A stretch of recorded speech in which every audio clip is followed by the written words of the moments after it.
Welcome, everyone, to the Awaken the Possibilities Podcast. I'm your host, Terry Wildemann, and today I have a dynamic guest who is so full of business wisdom and social media wisdom that every single time I connect with her, I learn something new, something refreshing, something different, something dynamic. This woman is a rock star. And of course, I'm talking about Laura Rubinstein. Rubinstein or Rubinstein? I think it was. Wine rhymes with wine. I shouldn't. I'm wine. Got it. So allow me to read her bio because she is just amazing. Laura is an award-winning social media and marketing strategist, certified hypnotherapist, master leadership coach, speaker, and best-selling author of the book, Social Media Myths Busted, the Small Business Guide to Online Revenue. She is the founder of Social Buzz Club, the influencer marketing platform that uses gamified content sharing to help your content go viral. Laura has developed marketing and branding strategies for more than 1,000 businesses, celebrities, coaches, speakers, and authors across the globe, helping them create more profits and brand popularity. Her profit-generating strategies and popular blog at transformtoday.com make her a highly sought-after speaker and consultant. Welcome, Laura, to Awaken the Possibilities Podcast. Oh, I'm so glad to be here. You know, when we hear the word social media, a lot of us, it's like, oh, I'm so tired of hearing social media. And you know what? It's become a massive part of our businesses. Is there a business that won't benefit from social media? A business that doesn't want credibility, visibility, or more leads. Yeah. Oh, there you go. Okay. So when you hear the word social media, and I know that's your wine, you just love social media. What does it mean to you when someone comes to you and says, tell me why I need to step into social media for my business? That's why I wrote the book.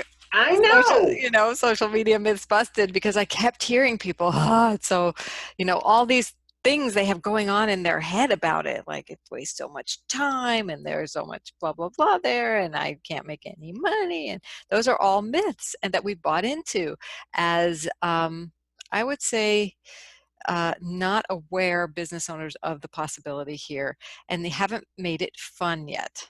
So it can be fun. It doesn't have to be drudgery, and you can also delegate certain things about it. But I want to inspire people to throw away that mental model of what you think social media is, and imagine like being able to have a place that you could walk into and connect with millions, thousands, hundreds of your ideal prospects, ideal candidates for your service, in a very natural, relationship-oriented way. You don't have to be salesy. In fact, if you're salesy, you get, you're really ignored. You become invisible if you're salesy. When the You marketer do. when the marketer moves in, the members move out. But if you like shake hands with people, so if you think about it, like, what do you do with a normal networking meeting when you're in person? We can't do that right now, but when you can be So in you can person, elbow bump. yeah, Well, you elbow I bump, can't even do you that fist right bump, now. you shake hands. So what's a handshake on social media?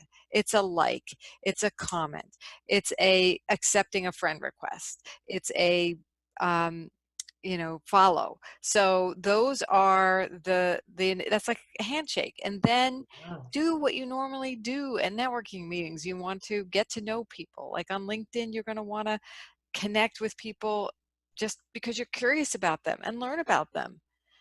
Yeah. So that's a little bit of a beginning of a new paradigm. Does that help? Wow. Well, you just said something like every single time I talk with you, a light bulb goes off. In 1998, I wrote my book, 1-800-COURTESY, Connecting with a Winning Telephone Image. And in that book, what I said was, yeah, here it is. I'm going to show this to you. This is 1998. Look at the image on there. Beautiful. That's not me, by the way. I was never blonde. But when I wrote that book, The one thing I said is how you answer the phone is the equivalent to a handshake when you meet someone. You just said something that I never thought about. When you like something, or you friend someone, it's the equivalent of a handshake. I never thought about it like that. And now I understand my frustration, especially on Facebook. Because I get so frustrated when these people friend me and I send a message back and say, I'm a networker. I really love to get to know you, da da da. And then it's crickets. Mm-hmm. Why do you bother reaching out and friending me if you're not going to connect or respond?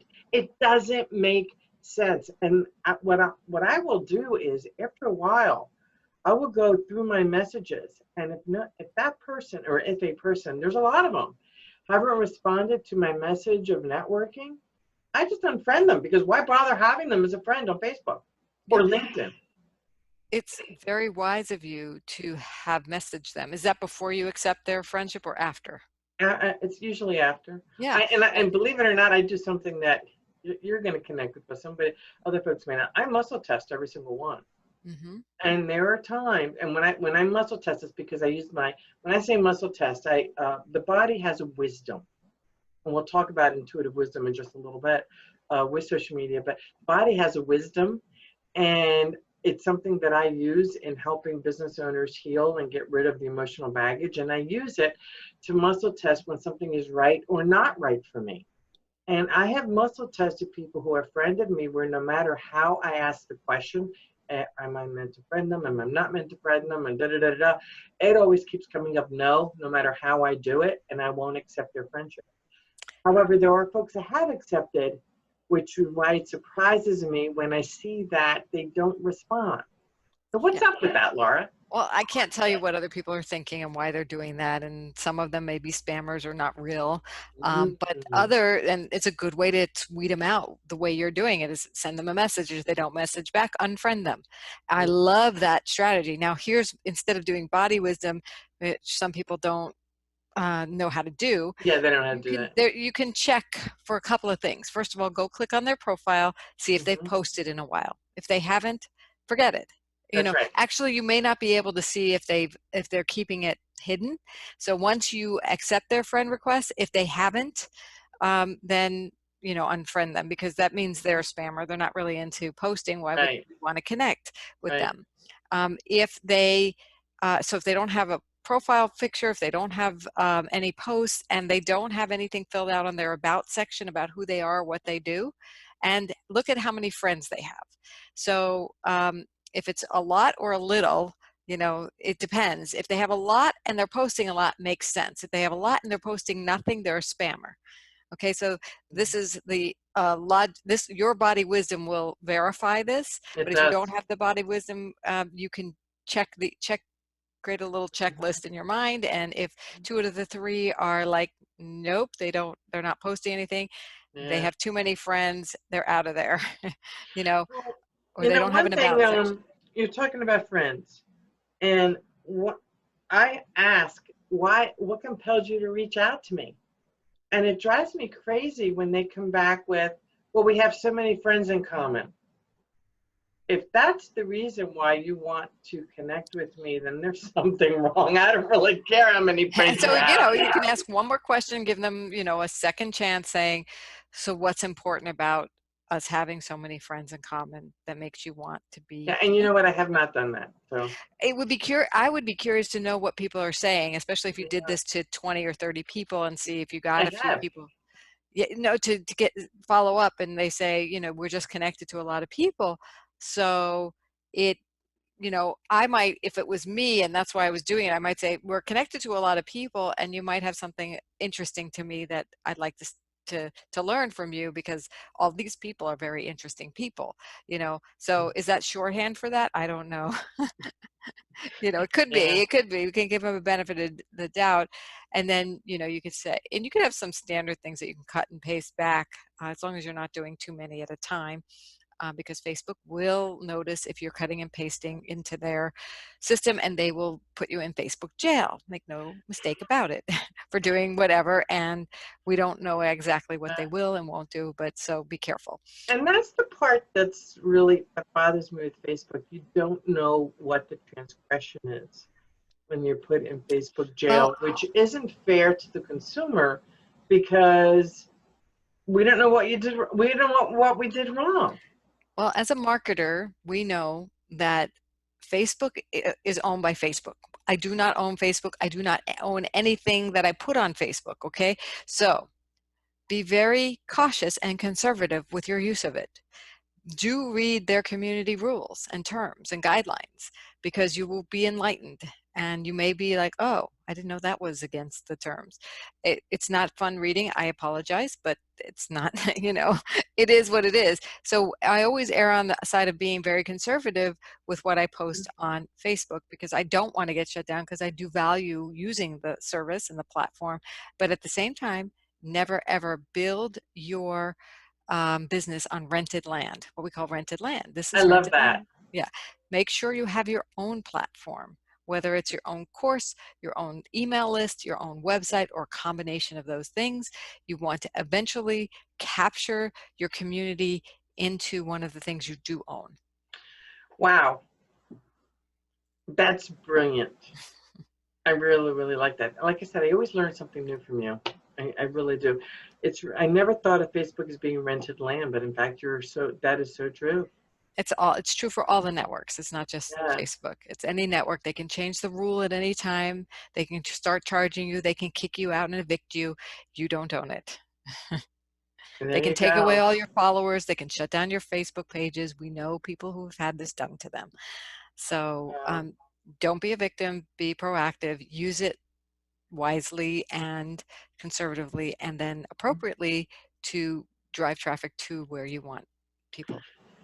Now, several people that I have been listening to, who are social media gurus supposedly, have said that it appears that Facebook is going away from Facebook profiles and going more towards the personal profiles and groups.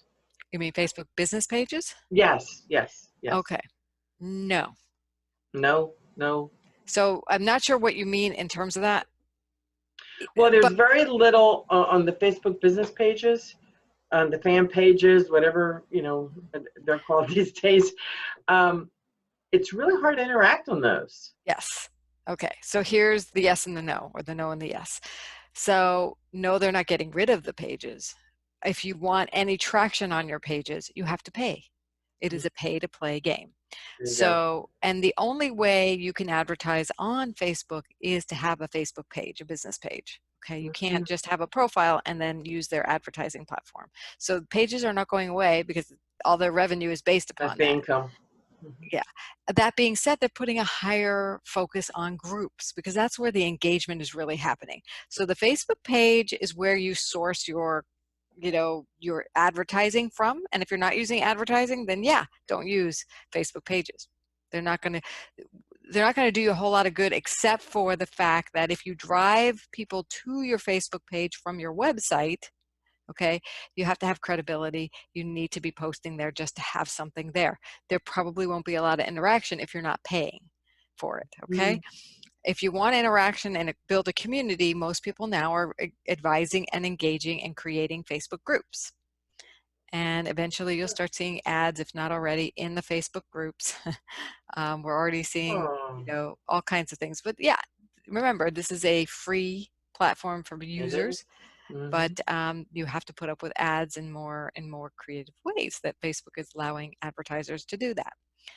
Interesting, because I don't see it in my group yet, so I will be on the lookout for it. I will be on the lookout for it.